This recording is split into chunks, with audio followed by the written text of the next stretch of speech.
wabarakatuh. Perkenalkan, nama saya Ani Malihatur Rizkiah. Saya mahasiswi dari Universitas Islam Sultan Agung Semarang, Prodi Pendidikan Bahasa dan Sastra Indonesia. Nah, kali ini saya akan mereview beberapa novel yang telah saya baca untuk memenuhi tugas dari Ibu Oktarina Puspitawardhani selaku dosen pengampu mata kuliah membaca.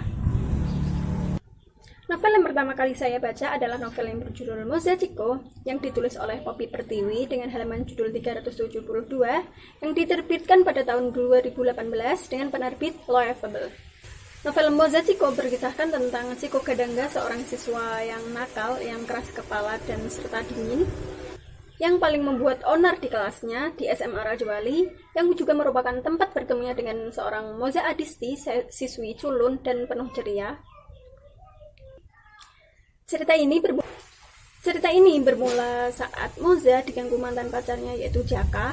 Saat itu pula Ciko datang untuk mengamankan Moza. Dan tidak diduga Moza saat itu pula jatuh cinta pandangan pertama pada Ciko Gadangga. Moza bertekad agar Ciko menyukainya dan merubah menjadi orang yang lebih baik lagi. Tapi tetap ya Ciko itulah dia, seorang keras kepala dan dingin serta tidak peduli dengan orang lain.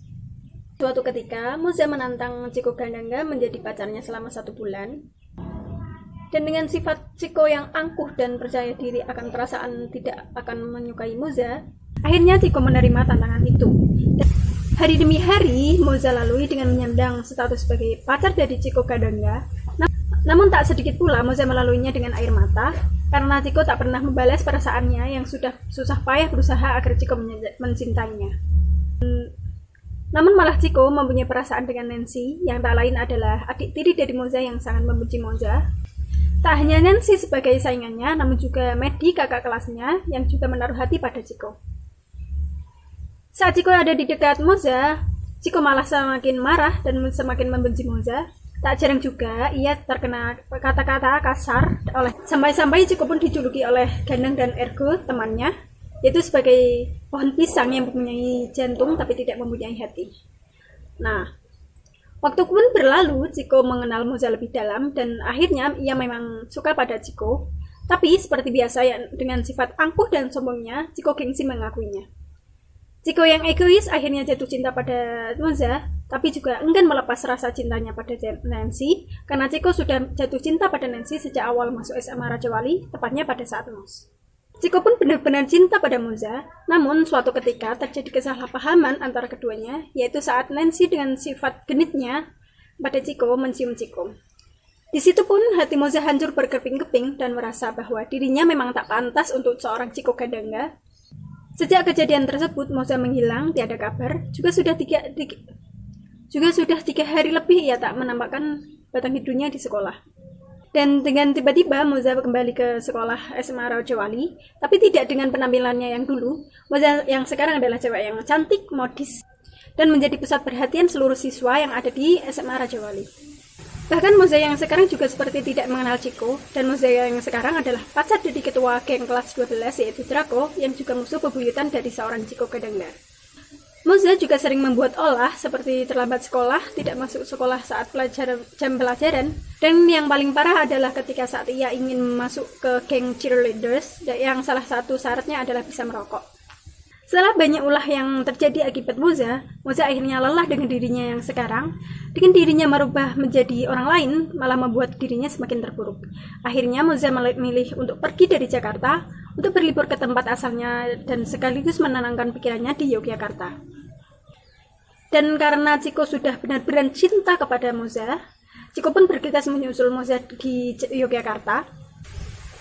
Namun setelah beberapa hari Ciko dengan usahanya membujuk Moza gagal, akhirnya Ciko kembali ke Jakarta.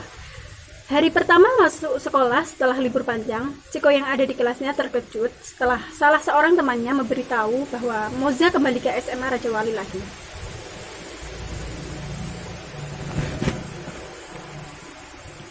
Moza menunggunya di seberang jalan di sekolahnya, dan Ciko pun berlari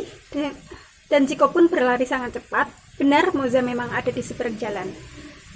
Saat Moza ingin menghampiri Ciko, ada mobil yang menghantam tubuh Moza dengan sangat keras.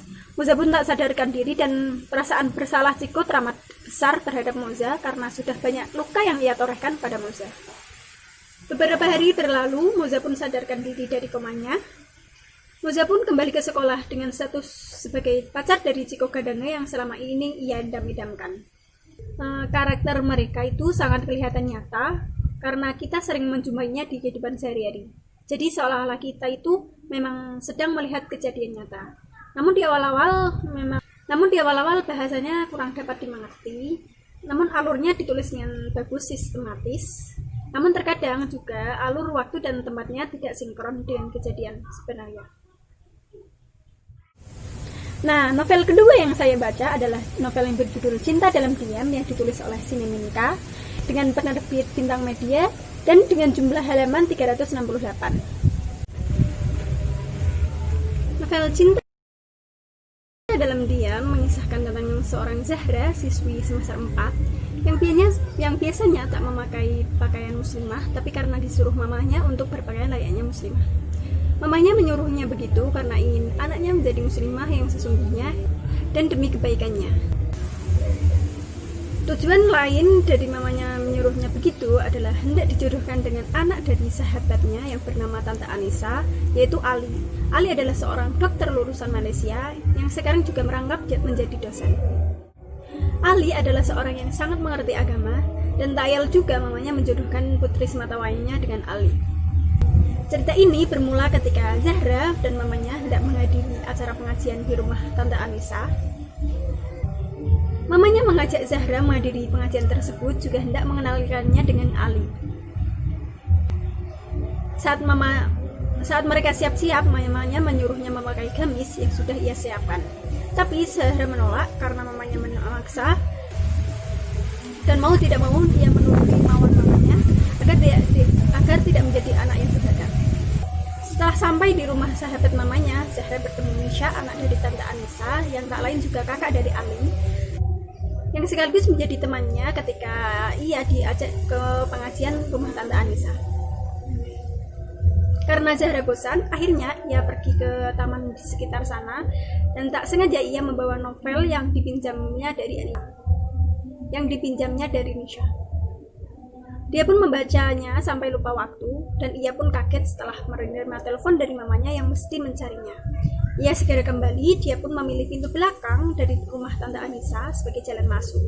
Tapi Zahra tersandung batu sehingga ia mengomeli batu yang tak bersalah itu. Namun ada seorang laki-laki yang menertawainya karena mengomeli batu tersebut, yaitu Ali. Disitulah mereka pertama kali bertemu. Karena sama-sama berniat menjodohkan putra-putrinya, akhirnya Ali dan Zahra menuruti kemauan dari mamanya mereka. Setelah ijab kabul, pada malam pertama Zahra tak sengaja mendengar bahwa Ali mencintai wanita lain, wanita yang selama ini ia sebutkan dalam doanya, yang tak lain adalah Ayana, tante dari Zahra, yaitu adik dari mamanya. Tokoh utama dari cerita Cinta Dalam Diam adalah Ali dan Zahra. Ali adalah seorang dokter muda lulusan Malaysia dan juga merangkap menjadi dosen. Ali mempunyai watak yang tegas dan Zahra yang keras kepala dan kekanak-kanakan semakin membuat cerita ini menjadi tak membosankan. Walaupun Zahra masih kekanak-kanakan, namun setelah ia menjadi istri Ali, ia berusaha membenah diri supaya menjadi istri yang baik di mata suaminya dan di mata Allah Subhanahu wa Ta'ala. Ali adalah sosok suami idaman bagi seluruh wanita. Cuma karena Ali ini belum bisa move on sepenuhnya dari cinta dalam diamnya kepada Ayana, membuat Ali ini mempunyai kesan yang lemah, yang tak mau menyakiti Zahra istrinya, namun juga tak bisa berbohong terhadap perasaannya. Bahasa yang digunakan alurnya maju mundur dan membuat kita yang membacanya sangat penasaran akan kejadian selanjutnya. Dan membuat kita yang membacanya sangat penasaran akan kelanjutan ceritanya. Sambil membaca, kita juga bisa belajar menjadi istri salehah. Namun, seiring waktu dan setelah melewati beberapa rintangan, kini cinta menemukan jalannya. Ali dan Zahra pun mencintai karena Allah mempersatukan mereka. Namun, seiring waktu dan setelah melewati beberapa rintangan, kini cinta menemukan jalannya. Ali dan Zahra pun mencintai karena Allah mempersatukan mereka. Novel yang ketiga yang saya baca adalah novel yang berjudul Ketika Cinta Bertasbih. karya yang ditulis oleh Habibur Rahman Al-Shirazi. Novel ini diterbitkan pada tahun 2007 oleh Republika dengan halaman 477 halaman. Novel ini menceritakan pemuda Indonesia yang bernama Abdullah Khairul Azam, yang sering disapa oleh temannya Kang Azam. Dia adalah pemuda sederhana yang melanjutkan pendidikannya di Universitas Al-Azhar Kairo, Mesir.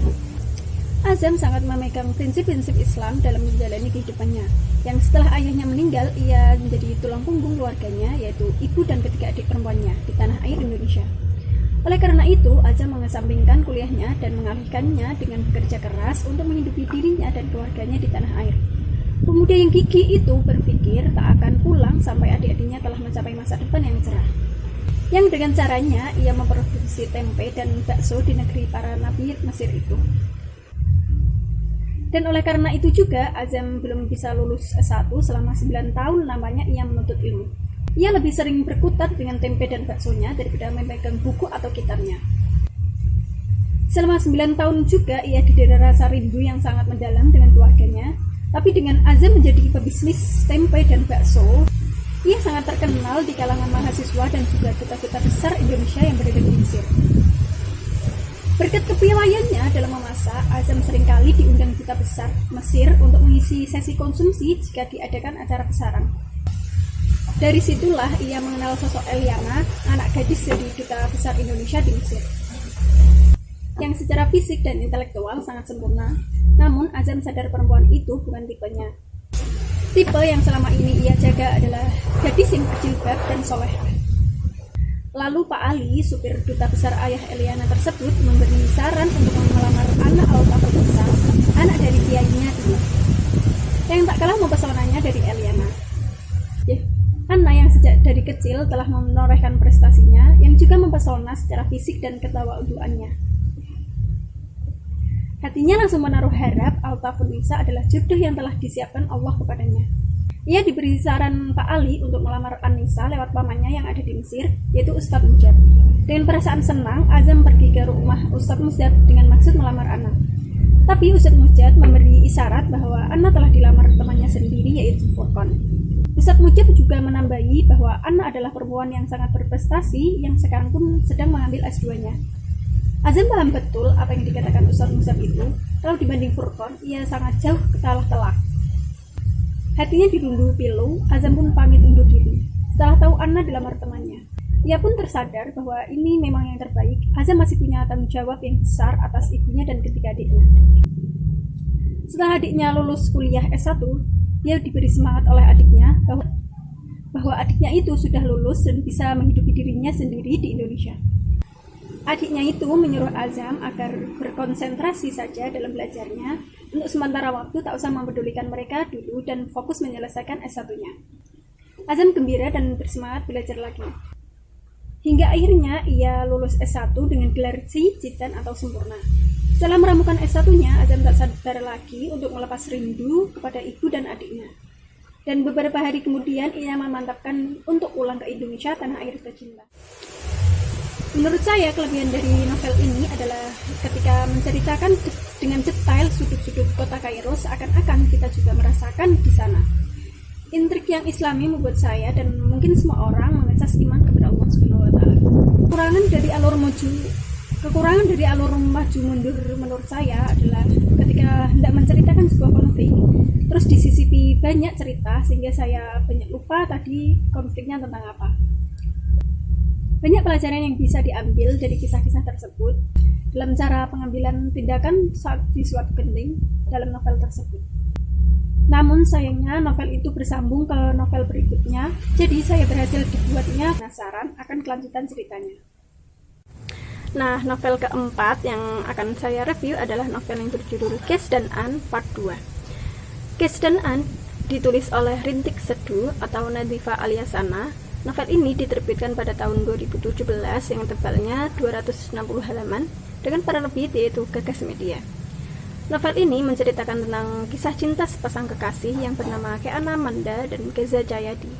An, panggilan Keana dari Geza, adalah seorang wanita yang ceria, yang suka makan es krim, dan seorang yang sekeras kepala, juga tidak suka keramaian.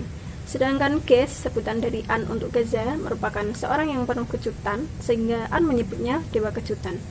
Di dalam novel tersebut, menurut saya, Kes juga seorang yang romantis, tapi dengan gaya romantis yang berbeda dari laki-laki pada umumnya. Kes mempunyai cara tersendiri, yaitu dengan selalu menyembunyikan kepatahan hatinya dari An. Mereka pertama kali bertemu dari acara pensi SMP-an yang saat itu Kes sudah menjadi alumni SMP. Sejak itulah mereka saling kenal dan banyak menghabiskan waktu bersama dan makan es krim tentunya.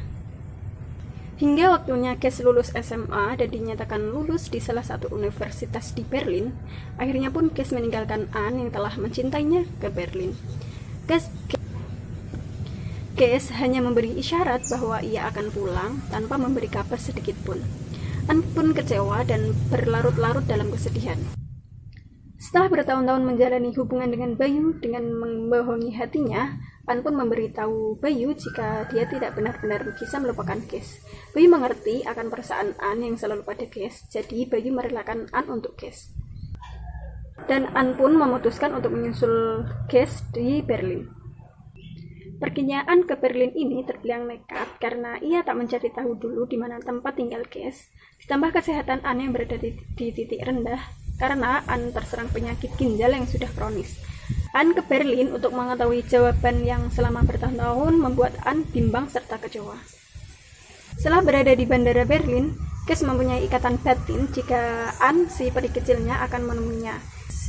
Tetapi saat Kes ingin menjemput An di bandara, tiba-tiba Kes mengalami kecelakaan yang mengakibatkan koma pada Kes. Sedangkan An terus mencari Kes dan tiba saatnya An bertemu bundanya Kes dan mengabarkan kalau Kes mengalami kecelakaan saat hendak menjemputnya. Penyesalan yang tiada hentinya, An marah pada dirinya sendiri, kenapa ia datang ke Berlin. An menangis tiada henti, An terus menjaga Kes di rumah sakit. Dan saat itu pula, An diberi buku catatan harian Kes oleh bundanya Kes. Sedikit demi sedikit setelah membaca buku rahasia milik Kes, An menemukan jawaban yang tak ia duga selama ini. Setelah beberapa hari Kes koma, Kes pun sadar. Namun Kes sadar dengan keadaan yang berbeda. Ia lumpuh dan ia tidak bisa mendengar apalagi berbicara. Kes sangat terpukul, apalagi An, karena An beranggapan Kes lumpuh karenanya. Setelah beberapa hari, akhirnya Kes memutuskan keikhlasannya untuk melepas sang peri kecil An. Jawaban tersebut membuat An kecewa, ia terus menangis kecewa. Ia kembali ke Hotel Tari, tempat ia menginap di Berlin. An pun ingat ia mempunyai buku dari Kes yang belum sempat ia baca. Walaupun ada perasaan kecewa, saat membacanya, An berjanji akan menuruti semua yang ada di buku milik Kes tersebut. An juga menemukan beberapa jawaban lagi dan ia memutuskan untuk memperjuangkan Kes lagi. An mengikuti semua petunjuk yang ada di buku Kes termasuk hal ke Poznan. Setelah beberapa hari di Poznan, An mendapatkan beberapa jawaban lagi yang membuat lagi-lagi kekecewaan An terhadap dirinya sendiri.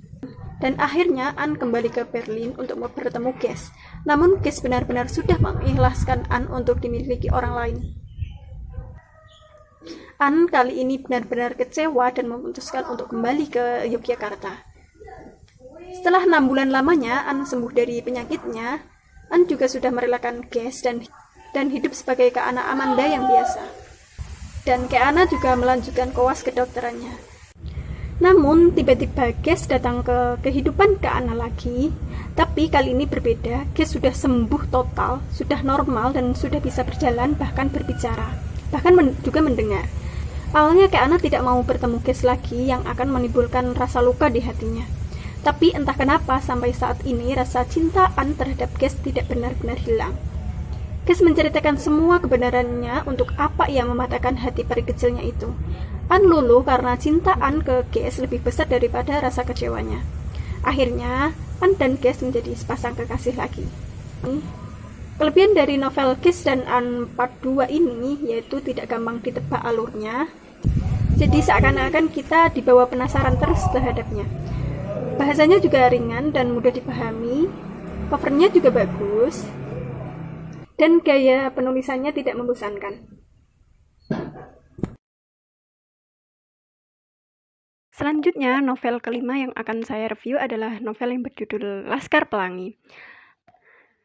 Novel Laskar Pelangi ditulis oleh Andrea Hirata dan diterbitkan oleh Bentang Pustaka pada tahun 2005. Laskar Pelangi merupakan novel yang bergenre pendidikan. Secara garis besar, novel ini bercerita kehidupan kanak-kanak beberapa bocah di Belitung Timur. Andrea Hirata memulainya dengan kisah miris dunia pendidikan di Indonesia, di mana sebuah sekolah yang kekurangan murid hendak ditutup. Sekolah tersebut adalah SD Muhammadiyah di Gantung Belitung Timur. Ketika itu baru 9 anak yang mendaftar di sekolah tersebut, tapi terselamatkan oleh salah satu mereka adalah sahabat yang kisahnya mempesona dunia lewat tangan Andrea Hirata sang penulis. Novel Laskar Pelangi bercerita keseharian mereka di sekolah dan di lingkungan sosial. Mereka adalah anak-anak desa yang memiliki tekad luar biasa. Perjalanan mereka dipenuhi kejadian yang tak terduga. Perlahan mereka menemukan keunggulan dalam diri dan persahabatan. Novel Laskar Pelangi berkisahkan perjuangan hidup ke-10 anak itu untuk menghidupkan cita-cita di antara kehidupan mereka yang berat.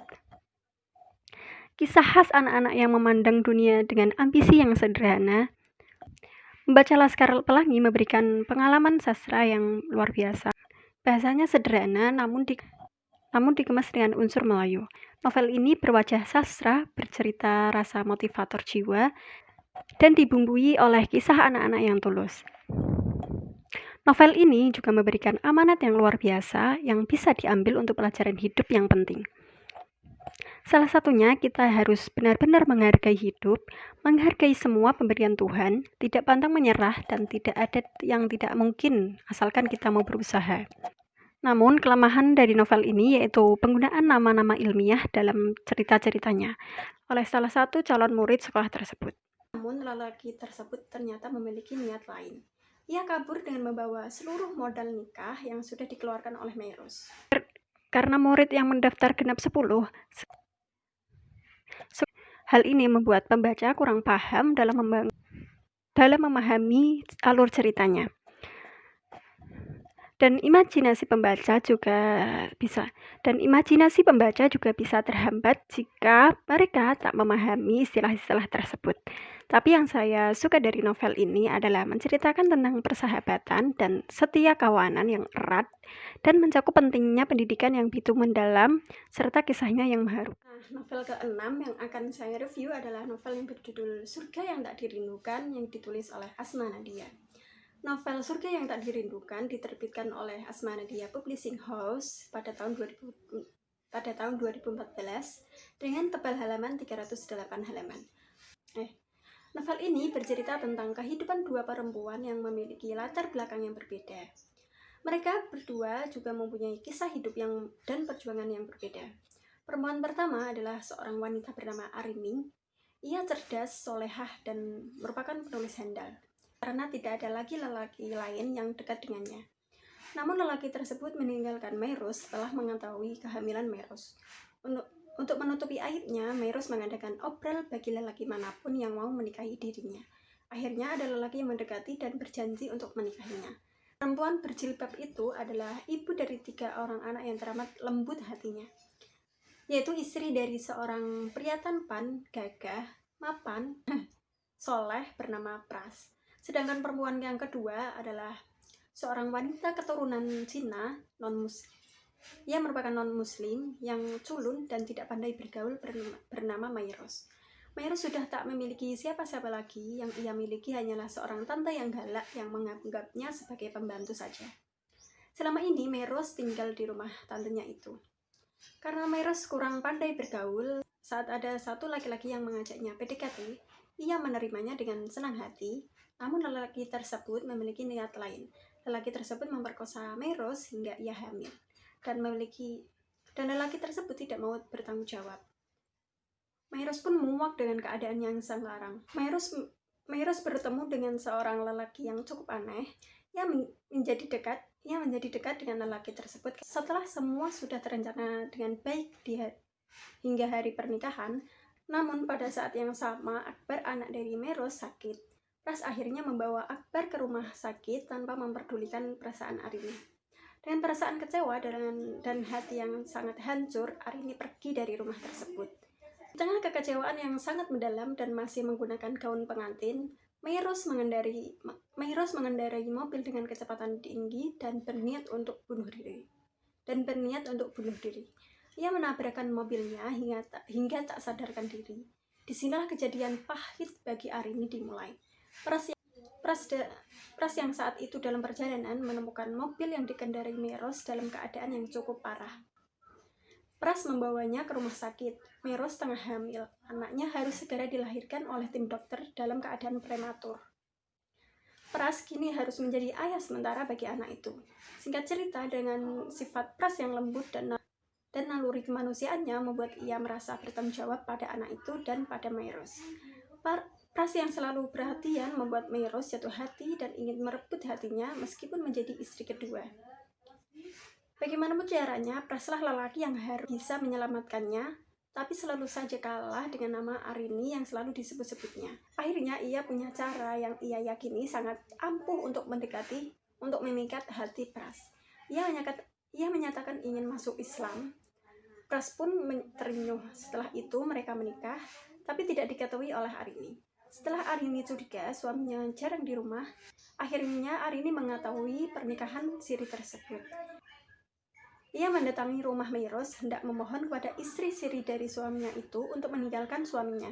Saat mereka bertemu di rumah Mayros, Pras tentu saja terkejut. Akhir dari novel ini menurut saya masih menggantung, kurang greget, tapi penulis berhasil membuat para pembaca terus penasaran akan kelanjutan ceritanya. Selanjutnya, yang ketujuh adalah novel yang berjudul Di Bawah Langit, karya Opik Tomboati, yang diterbitkan oleh Grafindo Hazanah pada tahun 2010.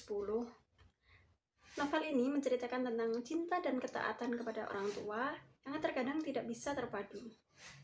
Lebih ketika orang itu adalah seorang kiai yang kata-katanya mencerminkan kebenaran dan kedudukannya sangat dihormati. Sepasang insan pemuda-pemudi yang saling mencintai namun tidak dapat bersatu karena salah satu dari pemuda-pemudi itu akan dijodohkan oleh orang tuanya. Mereka adalah Maisarah dan Gelung. Maisarah adalah putri dari seorang kiai yang bernama Kiai Ahmad yang sangat disegani dan dihormati. Sedangkan Gelung adalah anak asuh dari Kiai Ahmad.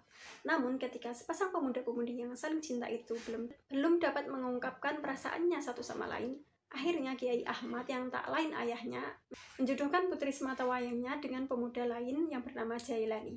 Jailani juga merupakan anak asuh dari Kiai Ahmad. Kiai Ahmad melakukan hal itu dengan pertimbangan ilmu agama yang dimiliki Jailani. Gelung tidak sanggup menerima pernikahan tersebut sehingga ia memilih meninggalkan rumah dan tinggal di gubuk kecil di depan rumah Kiai Ahmad. Tidak lama setelah pernikahan itu, Kiai Ahmad meninggal dunia dengan sujudnya. Sebelum meninggal, ia menyempatkan diri ke gubuk Gelung untuk meminta maaf jika keputusannya menyakiti Gelung. Kematian Kiai Ahmad tidak ada yang menduga sehingga menimbulkan duka yang mendalam bagi anak-anaknya. Selain Maisarah adalah anak asuh dari Kiai Ahmad termasuk Gelung dan Jailani tersebut. Anak-anak asuh, Jailani, dan juga Maisarah melakukan kebaikan dengan menolong orang-orang miskin. Tetapi mereka menolong dengan cara yang salah, yaitu mencuri.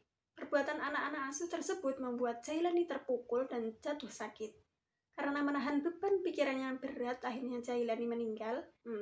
Setelah Jailani meninggal, Maisarah tinggal bersama anak-anak asuh dari almarhum Kiai Ahmad. Dalam kesedihannya, ia mencoba tegar di depan anak-anak asuh tersebut. Ketujuh anak asuh itu menginginkan agar Gelung menjadi pelindung mereka sepeninggalan Jailani, sehingga mereka berusaha menyatukan cinta antara Gelung dan Maisarah. Novel ke-8 yaitu novel yang berjudul Mariposa yang ditulis oleh Lulu Hidayatul Fajriyah yang diterbitkan oleh Coconut Books pada tahun 2018 dan dengan tebal halaman 482 halaman. Novel Mariposa ini mengisahkan tentang seorang perempuan yang bernama Natasha Kailovi yang biasa dipanggil dengan Acha. Acha tersebut sedang berusaha mendekati seorang pria yang bernama Iqbal. Iqbal adalah seorang pemuda ganteng yang selalu mengisi relung di hatinya. Acha memperjuangkan Iqbal sangat sulit karena Iqbal adalah sosok pemuda yang tipenya sangat aneh. Iqbal tampak tidak bergeming didekati perempuan secantik Acha. Acha sendiri yang sedang memperjuangkan Iqbal dan tak pernah mundur.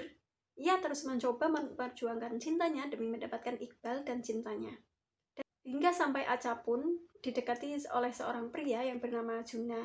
Hati Acha tidak tertarik pada Juna, tetapi hati Acha tetap memilih Iqbal dan ingin terus berjuang demi cintanya. Keunggulan dari novel ini yaitu sangat enak dibaca, sederhana bahasanya, dan gaya bahasanya mudah dipahami. Novel ke-9 yaitu novel yang berjudul Hati yang Bertasbih, karangan Garina Adelia, yang diterbitkan oleh PT Buana Ilmu pada tahun 2013 dengan halaman 233 halaman. Novel ini adalah novel Islami tentang pencarian jati diri seorang wanita, yaitu Yuna. Yuna adalah seorang wanita non-muslim. Yuna tak menyangka bahwa kegelisahan hatinya terjawab dengan cara yang tak terduga. Berkali-kali ayat-ayat suci yang tak dimengertinya mengalun dalam hatinya tanpa pernah diinginkannya. Randi hadir beangin yang menyelisip dalam rongga hatinya yang kosong. Randi adalah seorang muslim yang mengubah kesadaran Yuna akan hal yang sama sekali tidak dipikirkannya. Bahwa Allah ada, sungguh-sungguh ada. Yuna pun tak mampu lagi menyimpan rahasia tentang ayat-ayat suci yang mengusik hatinya. Ia harus mencari jawabannya. Dan Randi pun menjawab, "Aku bertasbih," sahut Randi. Novel ini bahasanya sangat ringan dan mudah dipahami karena menggunakan bahasa sehari-hari dan mempunyai banyak sekali amanat yang bisa diambil dari novel ini. Novel ini juga bisa mengecas iman kita karena dalam novel ini banyak sekali motivator Islami. Novel terakhir yang akan saya review yang ke-10 yaitu novel yang berjudul Bad Romance yang ditulis oleh Akuita Milianda, yang diterbitkan oleh Pastel Books pada tahun 2017 dan dengan tebal halaman 376 halaman. Novel ini bercerita tentang Nathan dan Katya. Ide cerita Bad Romance sebenarnya sederhana dan sudah biasa terjadi dalam novel romance lainnya. Tentang perasaan benci yang bertransformasi jadi cinta ala anak SMA. Nathan ini tipe-tipe bad boy yang cukup annoying, belagu, dan sering gonta-ganti cewek karena secara fisik Nathan adalah pria yang tampan. Tentu saja sebagai orang yang mau tidak mau bersinggungan hidup sebagai teman satu sekolah, Katya jadi kesal dan benci maksimal dengan Nathan. Hingga puncaknya dua orang ini melakukan perjanjian konyol, yaitu perjanjian tentang pacaran. Siapa yang mutusin berarti kalah dan bersedia dijadikan pembantu selama 1 bulan oleh pihak yang menang. Dan Katya pun menyetujui perjanjian itu. Nathan paham benar kalau Katya bukan tipe-tipe cewek yang senang digombali. Jadi Nathan sengaja sering-sering gombalin Katya. Bawain martabak, antar jemput sekolah, dan kelakuan absurd lainnya. Jadi Katya tetap di titik awal, judes, tidak goyah sedikit pun dengan kelakuan sok manis dari Nathan. Pelan-pelan rahasia dari masa lalu Nathan terkuak tentang peliknya masa lalu yang sama sekali tidak sederhana. Sejak itu, Katya mulai memandang Nathan dengan cara berbeda. Sedangkan Nathan makin merasa bahwa Katya mirip dengan seseorang di masa lalunya. Bukan fisik, melainkan caranya memperlakukan Nathan. Dan perlahan tapi pasti, bunga-bunga cinta mulai bermekaran di sekitar Nathan dan Katya. Alur cerita ini disajikan dengan mengombinasikan masa kini dan masa lalu. Alur maju mundur dipilih untuk mengajak pembaca mengetahui apa yang terjadi pada masa lalu Nathan. Menurut saya, bagian flashback ke masa lalu Nathan punya andil besar dalam cerita ini dan membuat para pembaca selalu ingin membacanya. Itulah ke-10 novel yang telah saya review. Jika ada kesalahan dalam review, saya memohon maaf dan yang sebesar-besarnya. Sekian dari saya. Wassalamualaikum warahmatullahi wabarakatuh.